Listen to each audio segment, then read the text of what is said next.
Não, não, bem longe disso. Eu nasci num lar católico, né? A maioria da minha família é católica. Algumas pessoas da nossa família também do espiritismo, mas o meu pai não era de religião nenhuma, ele se considera ateu. Mas a minha mãe não era católica, nos ensinou dentro, né, do catolicismo. Eu dava aula de catequese, dava aula de crisma. Eita, Era daquelas que não perdia a missa nem um pegando mais um dia. pouquinho mais pra Não isso. perdi a missa nem um dia, todos os dias estava ali, porque eu queria a Eucaristia. A Eucaristia, tá? Esqueci, glória a Deus. Então, era assim, nós fomos criados assim, com este conhecimento também, né, nesse entendimento. E aos 38 anos, o Senhor falou: vem para cá. Né? Ele me chamou, então eu tive um encontro com ele, não foi nas melhores, né, das melhores formas, mas é daquela forma onde o Senhor vem e ele tira dos nossos olhos a cegueira. Né? E eu creio que com a maioria foi desse jeito. Foi muito difícil de entender porque era um tempo onde eu precisava de libertação. Então eu entendia que era uma necessidade. E aí eu vou na igreja católica, né? Se eu era católica, né, eu já estava desligada da igreja há muito tempo. Mas nesse período, o que que a gente pensa? Vou procurar ajuda. E você vai naquele lugar onde você acha que ia ter ajuda. E não tive, glória a Deus por isso. E eu falei: se eu for numa igreja de crente, se eu for lá, eu tenho certeza que eu vou ficar. E foi exatamente o que aconteceu. Mas ainda durou uns 3 meses de visitação. E eu ia para a igreja, na época eu bebia. Eu ia para a igreja e quando eu voltava, os demônios estavam tudo na minha cabeça. E eu falava: eu tenho que passar em algum lugar para beber. Gente, o que que é aquilo? E ali começou o meu processo de libertação. Porque eu vim de uma raiz, a minha família toda bagunçada com relação ao alcoolismo, aos vícios. Então, assim, estava entranhado no meu DNA, né? E não foi fácil sair daí. Então, depois eu conversando com algumas pessoas, eu falei: você está num processo de libertação. Mas eu ainda não tinha aceitado a Jesus. Só estava indo para a igreja. Então, o meu chamado começou ali, a partir do momento que eu falei: eis-me aqui, Senhor. Aí, a partir daí, foi uma outra história. Foi uma bênção. Difícil. Porque Ah, foi demorado o processo da libertação ou foi rápido? sim, foi bem demorado. E a gente entende hoje, sabe, pastor, que em cada etapa que a gente vence, a gente tem um conhecimento muito grande da verdade de Cristo em nós.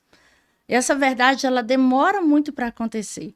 Ela demora de acordo com a tua fome, com a tua sede, com as pessoas que estão te ajudando, com as pessoas que estão te encaminhando, te direcionando, pegando na tua mão.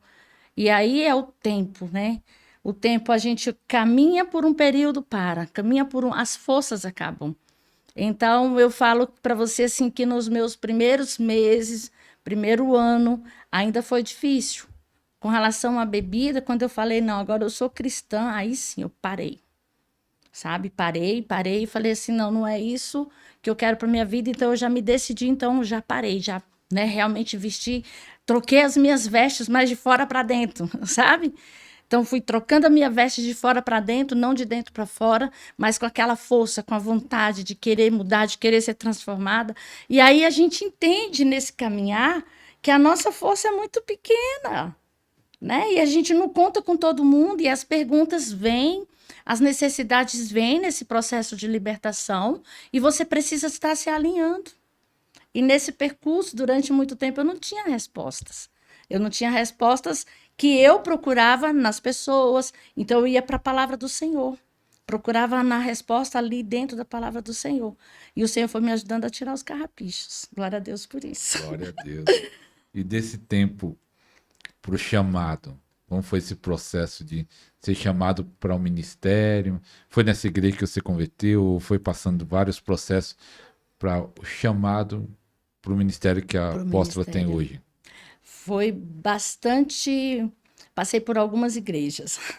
Nasci numa igreja pentecostal, né? O pastor Francisco lá em Itaquera, creio que por isso o Senhor me levou para lá novamente, porque para estar ali no lugar do início, né? Fiquei lá em Itaquera, logo depois fui para Brasília, voltei para Brasília, né? Que a minha família mora lá, todo mundo mora lá. Então fui para o entorno, morei ali no Valparaíso.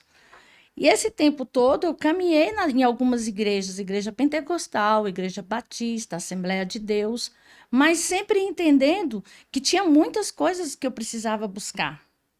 Então, nesse processo de caminhar juntos, eu sempre fui chamada à liderança. Na Igreja Batista, eu liderava a célula.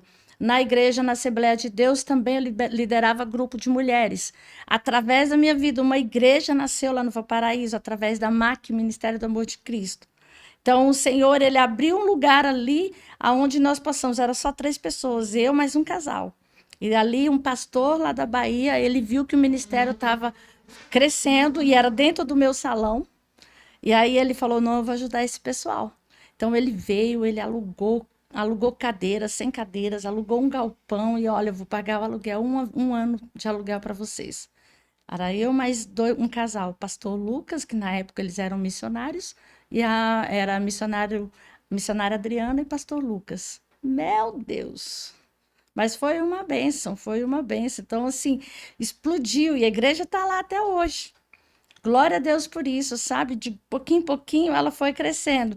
Então, eu fui começar a entender que se do salão começaram a vir muitas pessoas. O salão era escondido, pastor. Era dentro de um condomínio. Foi 1 ano esse lugar ali.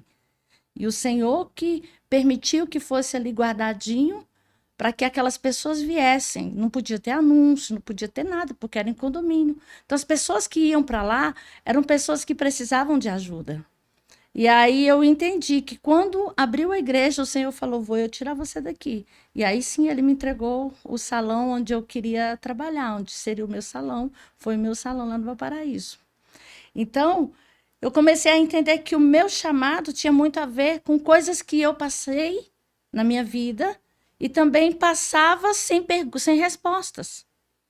Tem coisas no processo de libertação que você não pode chegar a expor para outras pessoas. Né? Dependendo do contexto da igreja, não pode. Mas por quê? A igreja não está preparada? Muitas igrejas não. Não sabe ajudar a pessoa Não. que está no processo? Não. Que teve uma pastora que veio aqui e também disse que a igreja dela não ajudou no processo, que não sabia. Não por maldade, não sabe. Não sabe. Mas por que não Não sabe? sabe.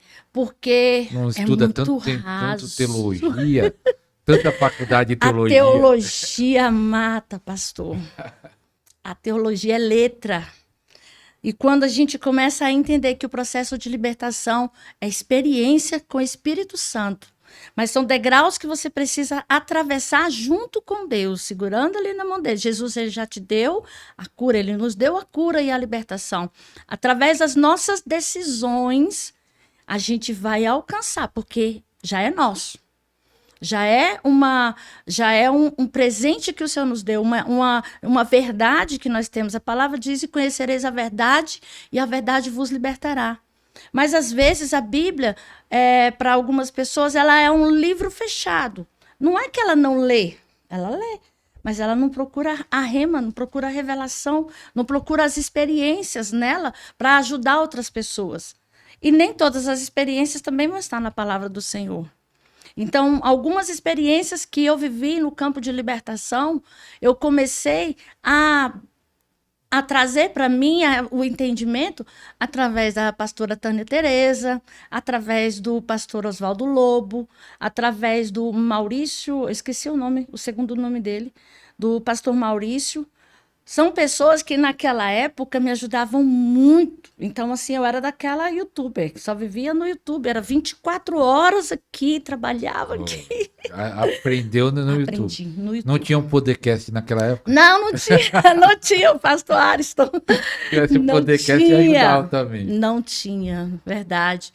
E eu perguntava: Senhor, por que essas estruturas que nós convivemos? Eu ia para as igrejas e falava, não que eu soubesse mais que eles, mas coisas que eu via sendo ministrada ali, eu falei assim, mas é muito além. Para mim, eu ficava, é muito além. Você sentia que tinha algo a mais? Tinha algo a mais. Tinha algo a mais. E o Senhor, ele sempre me colocou como cabeça em alguns lugares. E até mesmo a forma de estar dirigindo algumas pessoas, eu me sentia cobrada por ter que calar alguns conhecimentos, por obediência às autoridades, né, espirituais. Eu não podia falar muitas coisas, então a gente tem que saber até que ponto a gente pode falar, a gente pode ensinar, e se tem ou não alguma, como eu vou dizer, alguma ligação, se pode ser ministrado ali naquele ambiente. Até que eu fui para a Assembleia de Deus e eu já conhecia, sabia do meu chamado, da força que o Senhor iria usar, mas eu precisava romper. Mas você foi para a Assembleia e sabia que o chamado ia ser apóstolo? Você já sabia? Não, não. Que na Assembleia não tem nem, Não, nem não, pastora. nem pastora não tem. Mas eu sabia que o Senhor estava me chamando ali para a libertação. E ali eu falava tantas coisas em nós, a gente precisa, né, ser liberto. E todos os dias nós somos chamados à libertação, todos os dias. Mas tinha algo mais em profundo. E como eu já conhecia um pouco do ministério da pastora Tânia Tereza, eu falei, é sobre isso, é desse jeito. É mergulhar nessa profundidade. Se tem essas renúncias, então é por causa das iniquidades.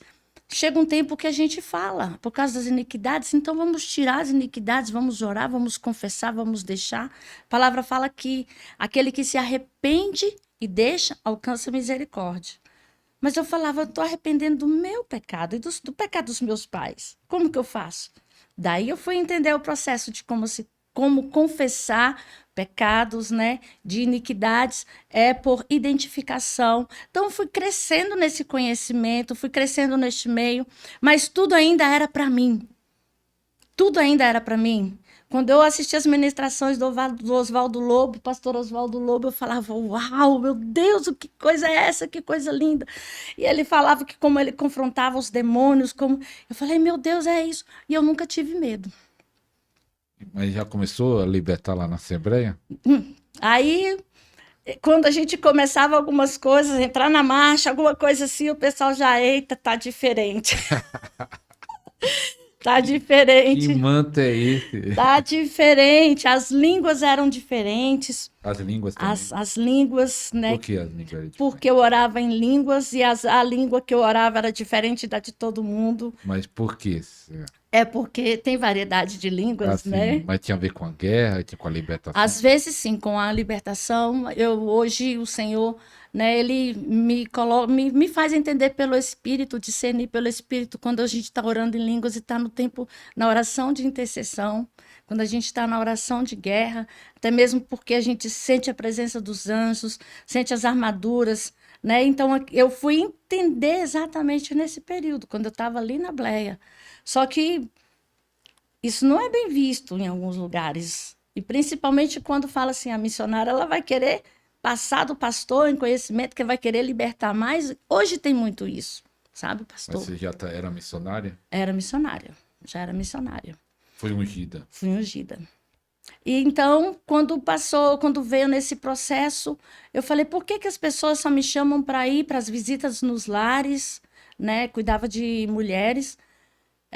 Mas me chamavam mais para ir nas visitas nos lares para quando era quebra de cativeiro. E eu entendia que era quebra de cativeiro, quebrar altares. E os pastores olhavam e falavam assim, que coisa linda, que maravilha. Os pastores, né, eles se admiravam com o que estava acontecendo. Eu ia para os lugares, eu via os altares que eram erguidos, eu via tudo aquilo. O Senhor me trazia esse discernimento do que era. E eu comecei a perceber que o chamado que o Senhor me deu no campo da libertação era para trazer pessoas que já estavam mortas espiritualmente. E derrubar... Dentro da igreja? Dentro da igreja.